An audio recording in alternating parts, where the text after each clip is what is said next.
Once upon a time, in a land far away, there were two princesses. The first princess, named Alara, lived in a grand castle filled with gold and jewels.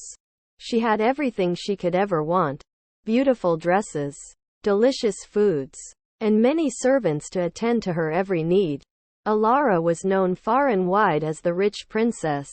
In a nearby kingdom, there was another princess named Lila. Lila's kingdom had fallen on hard times, and her castle was old and crumbling.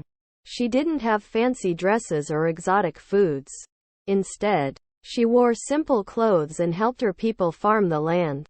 Despite her lack of wealth, Lila was loved by her people for her kindness and was known as the Broke Princess. One day, a great challenge was announced.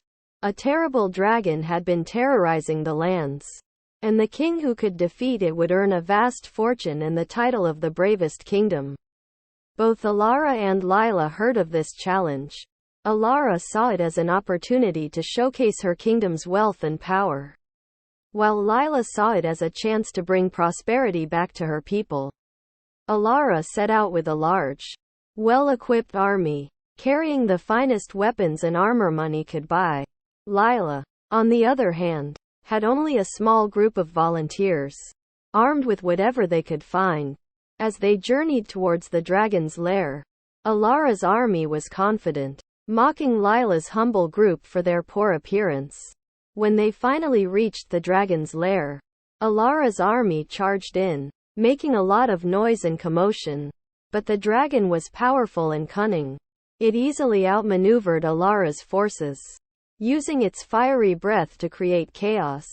Despite their superior equipment, Alara's army was forced to retreat in defeat, leaving the dragon unchallenged. Lila and her small band watched from a distance.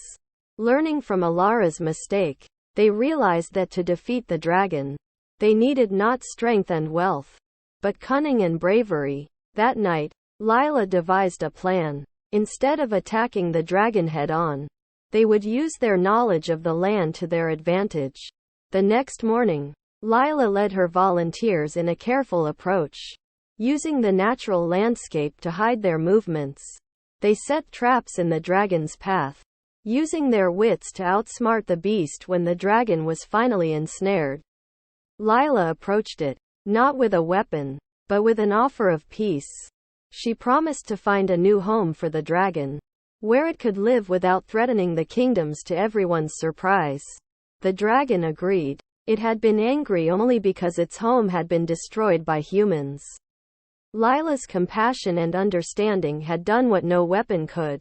The dragon left in peace, and Lila was hailed as a hero. Both princesses returned to their kingdoms, changed by their experiences.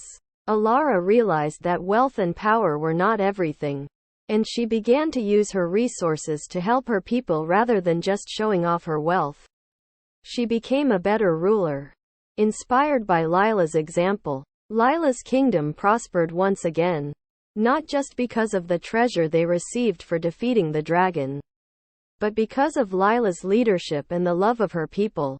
She proved that even without wealth, one could achieve greatness through kindness, bravery, and intelligence.